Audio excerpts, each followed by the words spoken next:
Nagpaluto ng sisig si ate kaya ito tikman na natin. Lutuin na natin. Una sa lahat ay pakuluan muna ng 2 oras ang karne.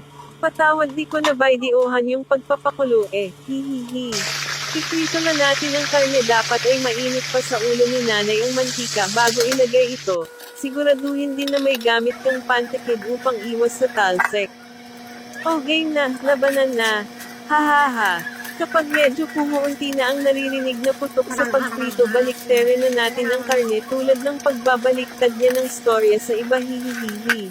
Tignan nyo, para akong nakikipag-espadahan sa niluluto ko. Ganyan talaga pag kayo na humusga, ha. Yan at luto na, di ba galing ko hindi nasunog yung karne, so pwede na. Nang hiwain ng maliliit, pero wag dudurugin o wag mo siya gayahin na dinurog lahat sa'yo pati puso mo.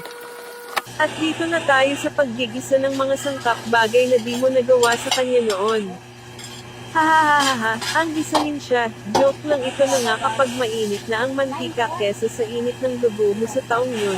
Kinagay mo na ang hiniwa mong sibuyas at halu-haluin para di masunog at baka kagaya mo ngayon na mapait pa sa ampalaya ang pag-iisip. Pagkatapos ay isunod ang siling berde pampaanghang sa niluluto at hindi sa bunganga mong kayanghang ng mga sinasabi. Isunod na ang karne na pinaglaban natin iprito kanina, di tulad niyang di ka man lang pinaglaban.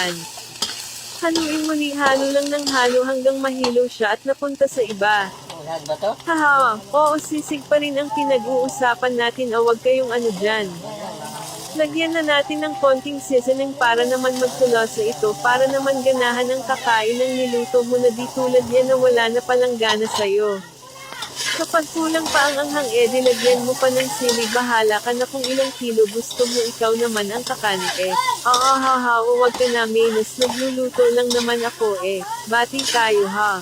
Para mas maging masarap, lagyan natin ng 2 itlog para mas espesyal ang niluluto nating sisig. Para sa niluto mo man lang ay maging espesyal ka. Seryoso na, makalipas ang ilang pagpapaikot niya pag haalo mo ay hanguin mo na ito at ilagay sa plato na kinuha mo, hindi sa plato na iba ang nagmamay-ari. Wag ganon, thirst. At syempre pagkatapos mong magpagod sa pagluluto, oras na para tikman at husgahan kung natumbok mo ba ang masarap na lasa o ang natumbok mo ay ang mapait na katotohanang hindi na siya masaya sayo. Ayan na, at tayo ay kakain ng mag-isa. Wala namang bago dun dahil sanay na akong mag-isa. Joke lang. Basta may pagkan okay lang mag-isa sa ngayon, kaya ikaw na nanonood, wag ka mag-alala dahil di ka tunay na nag-iisa. Maraming salamat at sana ay di ka bagkus na tuwa ka sa video na ito, paki-like o heart na lang. Okay, inisan ulit next time. Baka may suggestion ka ano next video natin at anong topic trip mo try natin para masaya.